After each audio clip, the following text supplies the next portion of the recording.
Martin Odegaard and Erling Haaland's Norway has been beaten by Benjamin Sesko's Slovenia by 2-1. I think it's the first loss they've really gone ahead to experience into this game of football as they played a side which goes by the name of Slovenia. Welcome to Rokani Media Football. How are you guys? And where are you watching us from? I go by the names of Rokani David. Smash the like button, comment and share. If at all you're watching us for the very first time, endeavor to subscribe to this channel so as not to miss out on stories that we do upload here on a daily. Now, today I've decided to bring you some UEFA Nations League update as far as this game of football is concerned. Today, Slovenia 2, Norway 1. Remember, Odegaard is the captain of Arsenal, who was really doubtful but really played close to 71 minutes. We're going to analyze that. Haaland on the score sheet, but Benjamin Sesko really cancelled the win that a team which goes by the names of Norway had fought for in there. For you remember, they've been really performing very well and they had not lost into this, I think, is it the second edition of the UEFA Nations League. So smash the like button, comment and share. First video of the day. More to are yet to come with the more shocking one of Arsenal fans, Thomas Partey's injury, and the latest that you really need to know about this. Now, in this game of football that Norway were beaten by Slovenia, it was Erling Haaland who scored first into the 47th minute, and guess what? After 22 minutes, there is Adrian Spora scored an equalizer, and obviously Benjamin Sesko in the 81st minute really gave them the lead. And remember, Benjamin Sesko was one of those lads that made a lot of headlines during the transfer window when United and Chelsea were in for him. Real Madrid, Man City, Liverpool, PSG, and very many other huge teams all over Europe were really in for him, and he decided to go to RB Leipzig in Germany. Remember, he plays for RB Salzburg in Austria, and obviously he was told by his agent, please, let's go to Germany to develop further because you are going to become the next Haaland. And I believe for him, he's really going to be even better than Haaland because he has a better skill set than that of Haaland, especially onto the ball. When you look at how he really carries the ball, he's really a threat. He's really a threat. He can play with his back to goal. He's not like Haaland, because for Haaland, he's a typical number 9. Get him the chance, he buries it in the back of the net. But for a man like Benjamin Sesko, he can really carry the ball, yards of space. He has an inclusive play in him. He has that football patience, DNA born in him, and he's a very good striker. Good in the air, good on the foot, and obviously he can really play with his back to goal, something that Haaland is very bad at. And if I told you request him to go on and do that, then you would have requested him to go on and really do something that he can't really afford. That is the man who goes by the names of Erling Haaland in here onto the Rokani Media Football. The game today ended 2-1 in favor of a team which goes by the names of Norway. Now, Norway, surprisingly, after losing their game, they're still on top of the table, but let me show you how they started this game of football, because they had Neyland in goal, Rayson right back, Olsen and Odegaard playing into the central defense, Melling left back, then Bang, you know him very well. He plays, I think, for Sheffield. He's played as a central defensive midfield. Then Odegaard and Thordovet playing in alongside Beige. And then Haaland leading the line. Soth, you know him, played for Real Sociedad, played as a right forward. Then Eriononsi playing as a left attacking forward for a side which goes by the names of Norway. And Norway really went ahead to lose this game, but obviously this has not costed them a lot, because when you look at the table of this team, when I go to the stats, the table really shows you that they are really one of that team that is really here to go on and really win this group, because they are really still having 10 points. 10 points in 5 games played. That is Norway.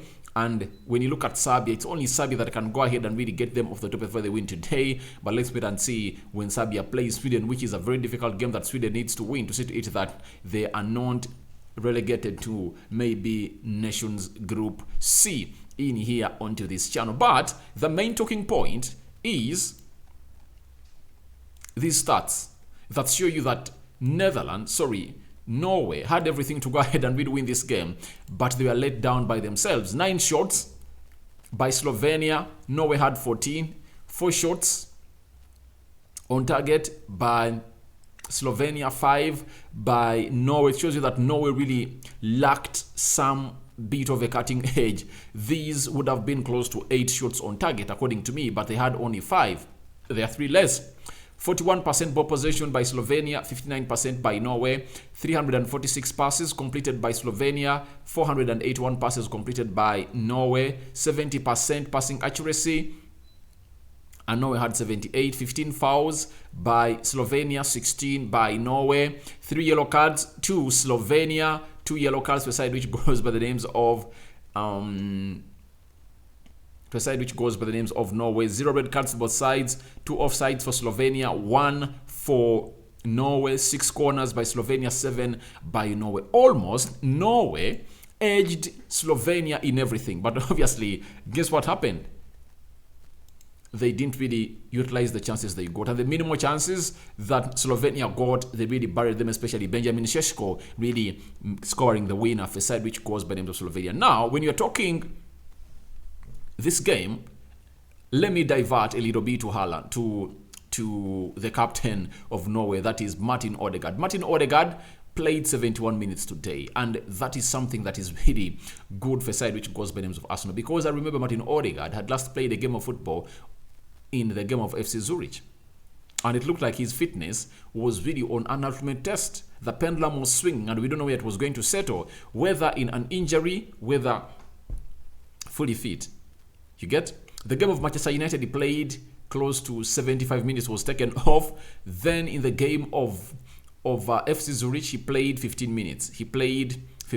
Meaning that his fitness levels were not yet there. But today, it's good to see him that he has gone ahead to play how many minutes? 71 minutes. After missing out on that Arsenal game against a side which goes by the names of that Arsenal game, they beat Brentford over the weekend by 3 goals to nil. Remember, Gabriel Jesus, Saliba, and Fabio Vieira scored and the score sheet. So it's good news for Odegaard and Arsenal, because Arsenal, having had bad news of Thomas Partey returning with an injury to London, but obviously Odegaard is really fit, and Arsenal just has to pray to it that the next game of Norway that they are going to play, they don't really sustain an injury of Martin Odegaard, and maybe it will be good to see Odegaard play full 90 minutes as he has always been playing for his team. And remember, they are playing their next game on Tuesday against Serbia, and obviously they are going to be home, and I expect Haaland, a man who goes by the names of Odegaard, to play close to 90 minutes, and that will be a very good message sent to Arsenal fans all over the world and the Mikel Arteta side, because they are playing Tottenham via the weekend. And them playing Tottenham via the weekend, you need Odegaard to be fully fit, because he has shown you that whenever he's fully fit, he produces and really gives Arsenal the best that they deserve, especially in creativity, especially in that central axis area of the midfield. That is the man who goes by names of Odegaard. And for Man City, good news that Haaland has gone ahead to continue to put up his scoring reign, because he's really one of those players that has really coming through and really done a lot of goal scoring in the way, and meaning that he has added another goal on the 12 he's having this season, meaning that he's having now 13 goals this season. And to me, I believe Haaland might go ahead and really score close to 60 goals, because the way he's really putting in goals is really immense. And obviously, let no one lie to you that this guy isn't really world class.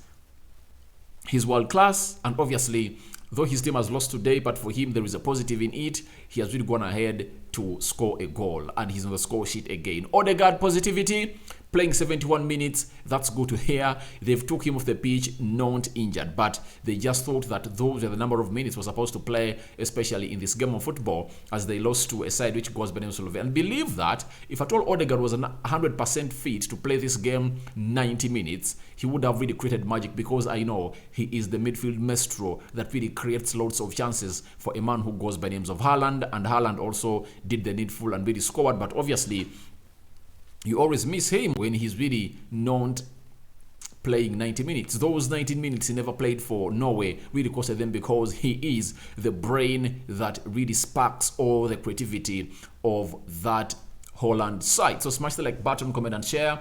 If at all you're watching me for the very first time, endeavor to subscribe to this channel so as not to miss out on stories that we do upload in here on a daily. Rokani David is my name. I sign out for now. See you later.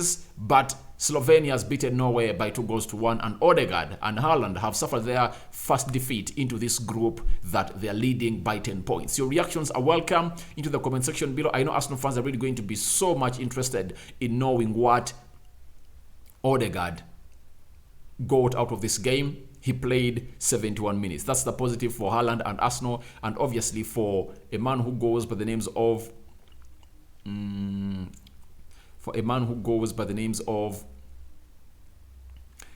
Haaland, he has scored a goal again. May the Almighty God protect you abundantly. I'm out.